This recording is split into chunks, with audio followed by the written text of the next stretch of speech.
జీవితాలు కట్టుకోవటం ముఖ్యం కాదు, ప్రేమ కట్టుకోవటం ముఖ్యం కాదు. ఒక గంట ముందు రా నాయన, మన ఇద్దరం కలిసి ప్రార్థన చేసుకున్నాం, లేకపోతే బుధవారం ప్రార్థనకి వెళ్దాం, శనివారం ప్రార్థనకి వెళ్దాం, ఒక గంట ముందు ఒక అరగంట ముందుకు రా అని చెప్పే భార్యలు ఉండారా? నేను వచ్చేపాటికి చక్కగా పని చేసుకుని రెడీగా ఉండమా, నేను ప్రార్థనకి వెళ్దామని ఉండవరా? అలా ఇది అనుకోండి, మీరు గుర్తుకొచ్చుద్ది, అమ్మగారు తెచ్చిన బిందులు గుర్తొస్తాయి. చూడండి, ఒక మారు మనసు పొందినటువంటి ఒక అమ్మాయి తన తండ్రి తన ఇంటికి సారి పంపించాడు, అన్నీ పంపించాడు. అన్నిటి మీద ఏం రాశాడు? పూర్ణచంద్రరావు గారు అని రాశాడు. పూర్ణచంద్రరావు గారు అని రాశాడు. ఆ సారి తీసుకుంటే ఆ అమ్మాయి బిందు తీసుకుని చూసింది, దాని మీద పేరు. సరే ఏదో దాని మీద రాశాడు అనుకో, అన్నిటి మీద రాశాడు. మళ్ళీ ఆ సారి మొత్తం తిరిగి తప్పు పంపించదలుగా నాన్న కోపం వచ్చింది. ఏంటమ్మా ఏమైనా తక్కువైందంటే తక్కువ ఏమీ లేదన్నాడు డాడీ, అన్నీ బాగానే పంపించావు, కానీ పేర్లు ఎందుకు రాశాడు? నేను మా మామగారి ఇంట్లో పాలల్లో నీళ్ళలో పాలు పంచదార ఏ విధంగా కలిసిపోతే ఎవరు గుర్తుపడతారా? నీళ్ళు కలిపితే నీళ్ళు తీయగలుగుతావా? పంచదార కలిపితే పంచదార తీయగలుగుతావా? నేను ఈ కుటుంబంలో అలాగా బ్రతకాలనుకున్నాను. పాలల్లో నీళ్ళలో పాలలో పంచదార ఏ విధంగా అయితే మధురంగా ఉంటే అలాగా కలిసిపోవాలనుకున్నాను. కానీ ప్రతి గిన్నె మీద చూసిన పూర్ణచంద్రరావు అంటే ఏంది? ఇది మా నాన్న ఇచ్చింది, ఇది మమ్మ ఇచ్చింది. ఏంది ఇచ్చింది? మెమ్మ. అలాగా జాగ్రత్తగా ఉండాలి. ఒకవేళ మెమ్మోళ్ళు ఏదైనా సార్లు బోర్లు ఏం తెచ్చినా కూడా ఏముండాలి? తీసి అవతల కొట్టాలి. పేరు ఒక్కటి మీద ఉండకూడదు. ఏమైనా పేర్లు రాసామంటే మాత్రం ఉండుకో. మీ కూతురు మంచి విమానాలు కొని, కానీ జన్నుపోగు వారి దాని గురించి ఏమి రాకూడదు. అప్పుడు కుటుంబాలు బాగుపడతాయి. అర్థమైందా? అబ్రహాం లాంటి వివాహం చేసుకున్నటువంటి వ్యక్తి భార్య ఏంటంటే సగాంజలి ఏంటంటే, ఏమండి నాకు మమ్మోళ్ళ ఇంటికాడ ఉన్నప్పుడు మరి మైసూరు బోండాలు భలే ఇష్టం అండి అని అన్నట్టు. సరే తీసుకుని మైసూరు బోండాలు అమ్ముతున్నారు. మైసూరు బోండాలని మైసూరులో అమ్ముతాడని పాపం ఇంత ప్రేమ మీకుడు ఎంతవరకు వెళ్ళాడు. 2 రోజులు అవుతుంది, ఆ రోజుల్లో ఫోన్లు లేవు, ఏమి లేవు. సరే తిరిగి వచ్చేసరికి 5-6 కట్టించుకొచ్చాడు. ఎక్కడికి వెళ్ళావంటే నువ్వు అడిగిన మైసూరు కదా, మైసూరులో తెచ్చాను. నా భర్త ఎంత మంచోడు. ఒక 5-6 నెలల తర్వాత మరి దేవుడు కనుకరించి కడుపులో పెట్టాడు. పెట్టాయా నాకు నీరసంగా ఉంది, నిమ్మకాయ చోడ ఎత్తుకోయా అంటే గుర్రంలో నేను పని ఉన్నానంట.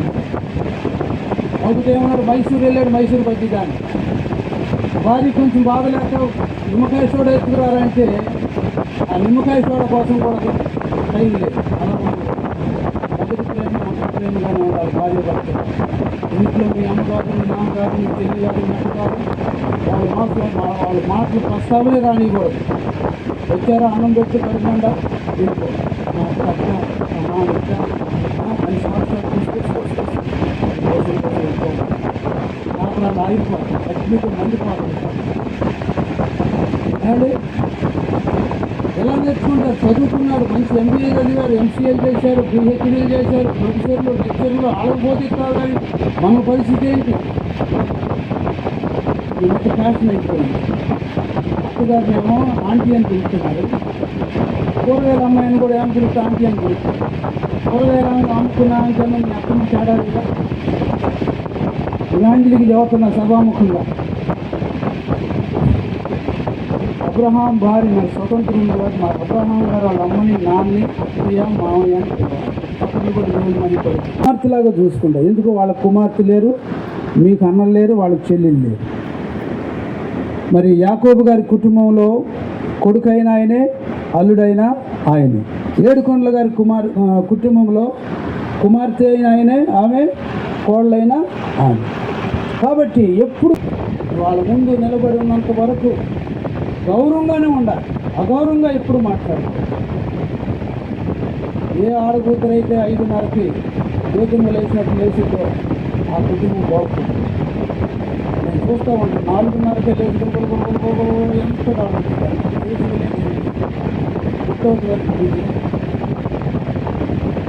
తిరుగుతూనే ఉండదు ఇంట్లో. ఆనాడే లేవటం ముఖ్యం. లేవటం ముఖ్యం. సామెతల గ్రంథం 31వ అధ్యాయంలో చూడండి, ఆ స్త్రీ చూడండి, అర్థం అన్నమాట. జ్యోతి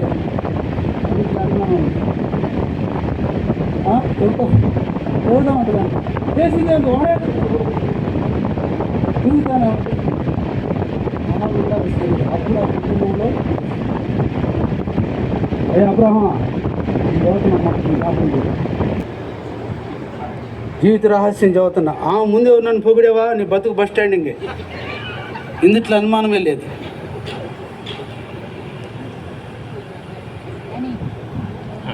అక్క నువ్వు భలే కూరలు చేస్తున్నావు అక్క, ఆమెకు చెప్పు అక్క, ఏంది ఆమె చేయనట్టు నేను తిన్నట్టు ఇటు ఉండేవాడిని. అవన్నీ విని ఈరోజు వరకు చాలా క్షేమంగా ఉన్నాం మేము. చూడండి, అయితే వారు కాపురముండ ఆరంభించినప్పుడు యెహోవా యందు భయభక్తులుగా లేనివారిగా కనుక యెహోవా వారి లూజ్ కనుక్కొని ఈ సింహాలు వస్తాయి, వచ్చినట్లు వస్తారు. ఆ పిల్లకి చెప్పాల్సింది చెబుతారు, ఆ పిల్లడు ఏందిరా దానికి అంత గర్వమా, ఎంత ఇదా, ఎంత మాత్రం చదువుకుని టీచర్ అయితే మాత్రం అదే నువ్వే వస్తాయి. సింహాలు అంటే బయట నుంచి అడవిలో నుంచి కాదు సింహాలు వచ్చేది, మన ఇళ్ళల్లోనే సింహాలు, ఇరుగు పొరుగుళ్ళే సింహాలు, సంఘాల్లోనే సింహాలు. ఏమా ఇవాంజలి అట్టుందమ్మా, ఏం చదువుతావు అక్క, ఏం అట్టుండకూడదు. నా ఇంతకు దైవజనులు చెప్పారు, నా భర్త రాజు కాపురం గుట్టు చెప్పండి అమ్మా, ఎట్టని పడిపోయి చూస్తున్నా పెడదాం, ఆ తిందరు ఆగండి. కాపురం గుట్టు, రోగం రొట్టు, ఓర్చుకుంటే సట్టిడు, ఓర్చుకోకపోతే ఏందది, ఓర్చుకుంటే సట్టిడు, ఓర్చుకోకపోతే అప్పుడే ఆమ్లెట్. వారిలో దేవుని భయం లేనందున సింహాలు వచ్చినాయి అంట. సింహాలు అంటే ఎవరు? వాళ్ళ కుటుంబాలను పాడు చేసేటువంటివా. తర్వాత ఏం జరుగుతుంది? పోలీస్ డిపార్ట్మెంట్ ఒక 5-6 సంవత్సరాలు తిప్పుతారు, లేకపోతే ఒక 4 సంవత్సరాలు తిప్పుతారు. తర్వాత కోర్టులో ఏమంటారు, అయ్యా మీ పెద్దల్లో మాట్లాడుకున్నారు అంటారు. పెద్దల్లో మాట్లాడతారు, అన్నీ అయిపోతాయి. ఈ బాధ అంతా ఎందుకు? దేవుని భయం కలిగి మీ నూతన కుటుంబంలో దేవుని భయం కలిగి జీవిస్తూ ఉంటే, తల్లిదండ్రులను గౌరవిస్తూ ఉంటే, అత్తమామలను గౌరవిస్తూ ఉంటే, ఇంకోటి చదువుతున్నా జాగ్రత్తగా వినండి, ముందున్న వాళ్ళు కూడా చాలా సీరియస్గా వినండి. అత్తమ్మల చేత పని చేపి మాట ముందు మీరే వంటింట్లో మీరే వెళ్ళదు. మీ అత్తమ్మ గయ్యాలి గంపైనా నీ పని చూసి, నీ ప్రవర్తన చూసి, అమ్మో నా కోళ్ళు ఎంత అమ్మో, నా బంగారం అమ్మో, చంద్రలో సుక్కమ్మో అని పొగుడుతారు. కాబట్టి అత్తమ్మల మీద పంతం పెట్టుకోవద్దు. మీరు లేచి పనులు చేసుకోండి. దేవుడు మీ కుటుంబాలను దీవిస్తారు, దేవుడు మీ బిడ్డలను దీవిస్తారు. కాబట్టి ప్రియమైనటువంటి దేవుని బిడ్డలారా, పోలీస్ స్టేషన్కి వెళ్ళటానికి మాత్రం ప్రయత్నం చేయొద్దు. మీరే సంపాదించుకోండి, లోబడండి. భార్యలారా మీ పురుషులకు మీరు లోబడండి. అటువలే పురుషులారా మీ సొంత శరీరం వల్ల మీ భార్యలను ప్రేమించు. నువ్వు అక్కడే స్వీట్ షాప్లోకి వెళ్ళి నీ ఇష్టమైన కొనుక్కు తిని రావడం కాదు. కొత్త ఇది నాయకు చూడు, కొత్త ఆమె కూడా తీసుకురావాలి, మీ అమ్మగారికి కష్ట తీసుకురావాలి, ఆ అమ్మాయికి ఇవ్వాలి. మా అమ్మకు పెట్టి ముందు, మీ అమ్మ ముందు కదేడా, మీ అమ్మమ్మకు పెట్టు, మా అమ్మమ్మకు పెట్టు, మా నాన్నకు పెట్టు, మా అమ్మ తర్వాత నువ్వు మిగిలి ఉంటే తినాను. అప్పుడు ప్రేమ, అప్పుడు కుటుంబాలు కనపడితే చక్కని బిడ్డలు వస్తారు, ఆశీర్వాదంగా మారు. రాకపోతాడైనా, దొంగైనా, కొట్టుడైనా, మోసగాడైనా, నేను ఎలాంటి స్థితిలో ఉన్నా సరే నీ భర్తను గౌరవించేదాన్ని బట్టి దేవుడు దీవిస్తాడు. తర్వాత నీ భర్త మారి నీ కాళ్ళు కొట్టుకుని క్షమాపణ అడిగి నేను అమ్మాని పిలుస్తాను. అంతకుముందు తర్వాత ఏమంటాడు? నీ ప్రవర్తన చూసి, నీ మర్యాదను చూసి, నీ ఓర్పును చూసి, నీ సహనాన్ని చూసి నీ 2 కాళ్ళు చేతులు పట్టుకొని క్షమాపణ అడిగి బ్రతికినంత కాలం నేను అమ్మాని పిలుస్తాను. 23 దేవుని యొద్ద పేరుగొంచిన వాడే ఇవాంజలి. నేను కోరుకుంటున్నాను, నేను ముందుగానే భక్తుల సమక్షంలో కూర్చొని తల్లిగా దర్శించి అది వారి ప్రార్థన, తల్లిదండ్రుల ప్రార్థన, సంఘ ప్రార్థన. మరి ఏడుగొండల గారు, ఎస్తేరం గారు సామాన్యులు కాదు, వారు కూడా చాలా తగ్గించుకునేటువంటి వాడు. ఆ బిడ్డలకి నేను చెప్పే మాట ఏంటంటే, జాగ్రత్తగా అత్తమామను కాసుకొని వారి ఆశీర్వాదాలు పొందుకోండి. మొదట అత్తయ్య, మావయ్య, తర్వాత భర్త. ముందు వాళ్ళు తిన్నారో లేదో చూడాలి, ఆ తర్వాత మీ పక్కన జోడిస్తారు. కాబట్టి ఈ మాటలన్నీ మీ హృదయాల్లో జ్ఞాపకం పెట్టుకుంటే మీరు పోలీస్ స్టేషన్కి వెళ్ళరు, నాకు పెద్ద మనిషి వచ్చి మాట్లాడరు. భార్య దొరికిన వానికి ఏం దొరికింది? వీలు దొరికింది. ఈ రోజుల్లో వాక్యం చదువుతున్న భార్య దొరికిన వానికి పేరు కానీ తేలు అయి కూర్చున్నాడు. తేలు అయి కూర్చున్నాడు.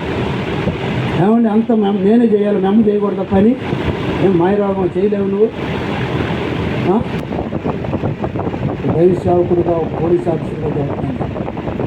ఇలా కనుక చేస్తే నీ ఇంటి గుట్టి నీలోనే ఉంటే పోలీసులు, కోర్టులు, పెద్దలు అందరూ కూడా రోడ్లు దిద్దుకుంటూ ఆఫీసుల్లో కూర్చుంటారు.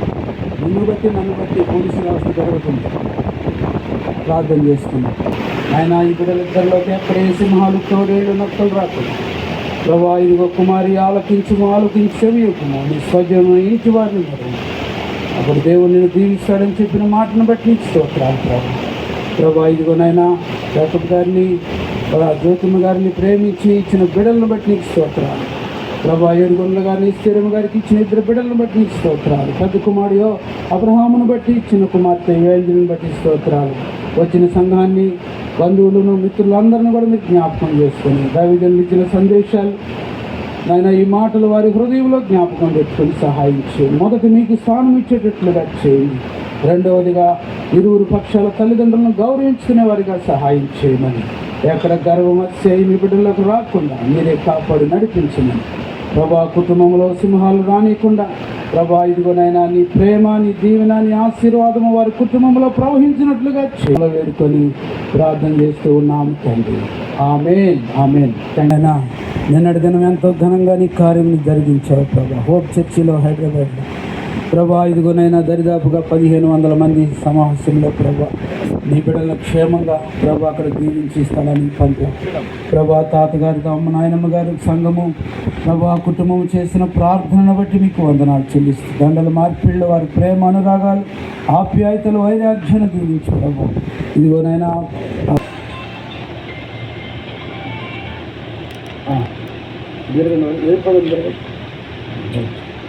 ముందు ఎవరికి ప్రేమ ఉందో ముందు మీరు పరిపరచాలి. మరి ఎవరు చూడండి, 1 2 ఆగో తొందరపడతావా?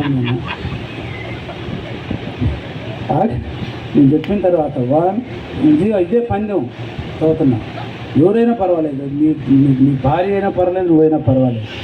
1 2 అరే మెడంకు చూడయ్యా ఏం చేయాలని. 1 2 3 అరే కొంచెం పోరాటం పట్టుకో పర్లేదు. చాలా సంతోషం. నా భార్య మరి నా మెడలో దండయ్యాలని నన్ను సన్మానించి నన్ను గౌరవించాలని అనుకున్నాడు. సరే, రెండవదిగా నువ్వే రైట్. మరి సునీత గారు కూడా మరి చాలా మరి ఎంతో భారంతో మరి కుటుంబాన్ని, బిడ్డలను కూడా ఒక అతను పెట్టి 4 రోజులు మరి వెంటనే ఉండి అన్నీ సముదాయించుకొని ఉన్నాయి. కానీ చక్కగా అన్ని కార్యక్రమాలు పెళ్లి కానించి మరి ఆ ఎంగేజ్మెంట్ దగ్గర నుంచి కూడా ఆ బిడ్డ ఎంతో ప్రయాసపడింది. ఆ బిడ్డకు కూడా నా హృదయపూర్వక వందనాలు. మరి ఇంతటితో ఈ కార్యక్రమాన్ని మనం ముగించుకున్నాం.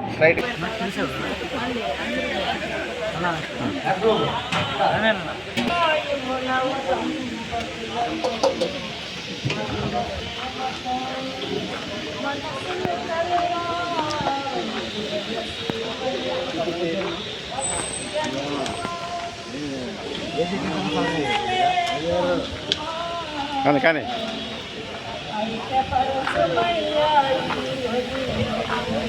చూసా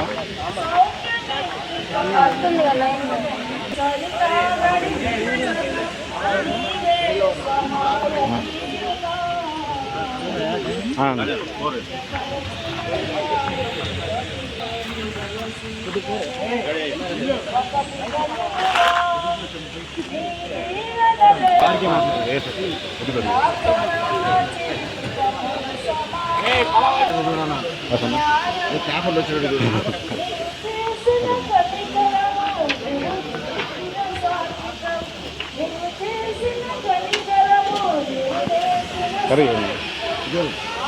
అబ్బాయిలు రాలేదు. కాకినాడలో ఉన్నారు.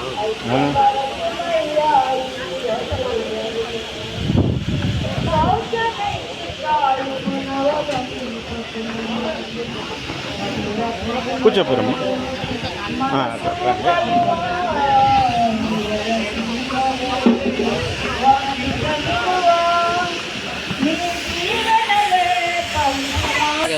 ఉంచగా ఇహలోక భోగముపై మనసించక పరలోక భాగ్యముపై లక్ష్యముంచగా నీకెంతో ఇష్టలై ధరలో